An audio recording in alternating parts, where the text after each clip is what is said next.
About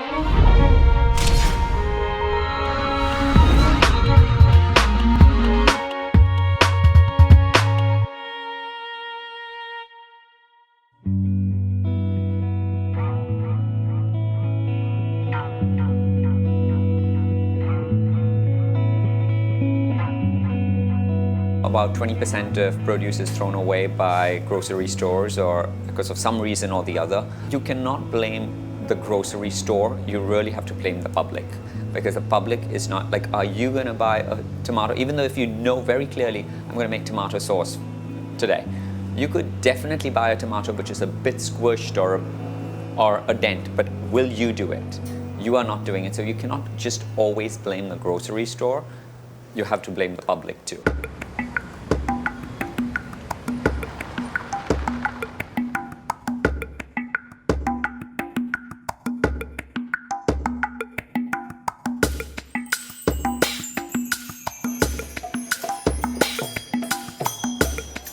Of course, I have a lot of relationships with different farms, but it's really nice still to come to the farmers market and see what they have.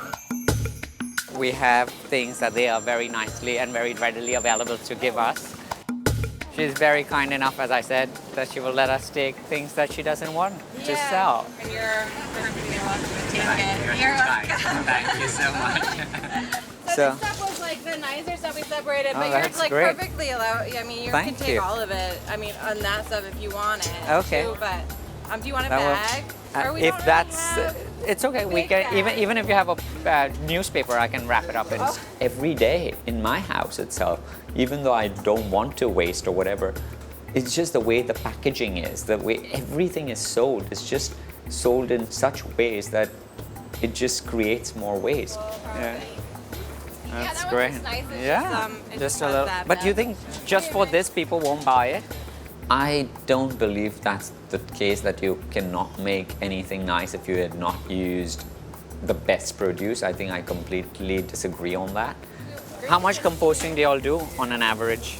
We compost all of our waste, or we feed it to the chickens. Oh, Yeah, okay. so we don't throw away any of like the plant material.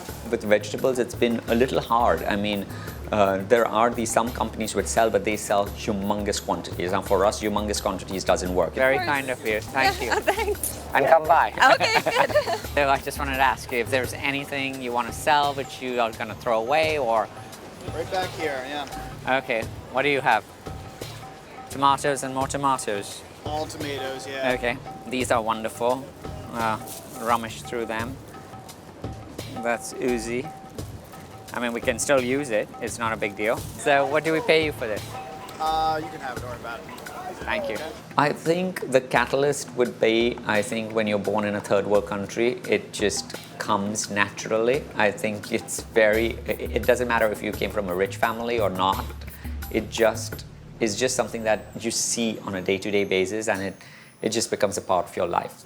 We are at Khalistan's, and as you see, there's a plethora of spices, and they always get different types of chilies in from time to time. So it's a great place to just like window shop from here and there, and like something like this. I mean, the shori, I've never really worked with the choricero pepper. Seems like it's a meaty, rich, earthy flavor. I think this would be great with the tomatoes that we were given away at the farmer's market. I think this would be a great choice.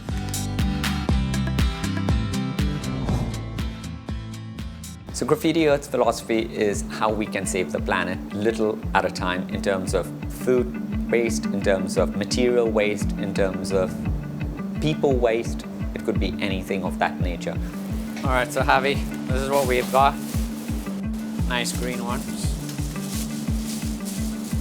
I think first thing you should do is just wash it out.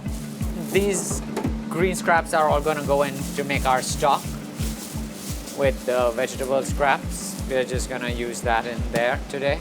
I would say, again, the burger that that's our only meat item that we do use, but we use mushrooms in our burger. It's almost 30% of mushrooms, and that's a good way of cutting down on red meat. These are our broken scallops that we use from the farmer, from the fisherman, basically, and it comes in packaged like this. We asked for it yesterday, and here they are. It's these nice, beautiful pieces of scrap. I mean, literally, some are almost full if you think about it. And that has been something that I have been doing for the last 10 years. I think today we'll keep it simple. We'll roast these with some spices. Maybe there's a tar, we'll throw it at the end with bay leaves and stuff like that. I mean, if they're really hot and nice, we can just leave them whole. We don't even have to put it into the scrap part of it, and they look really pretty on the plate. Tomato, just it's got a little bit bad here. Like this part you don't use, but so that was that garbage that we had found, which our farmer was very happy to give it to us, and like a perfect good salad. The rest are going to get roasted, and the very, very soft ones, we're making a tomato sauce from it. So we're literally using that same piece which was thrown away in 3 formats, and this is absolutely the best format. If someone sees this story and goes like, well, it's as simple as that. I go to the farmer's market every week. Now, instead of going at 8 in the morning, why don't I go at 5 in the evening? And if I see a bushel lying on the floor with some blemished vegetables, should I let me not feel bad and ask the farmer, can I take it, or buy it for at a much lesser price, or whatever it might be. That is really my plan in the whole scheme of things. It's not just because I want only to be heard, it's also because I feel that that's the right thing to do.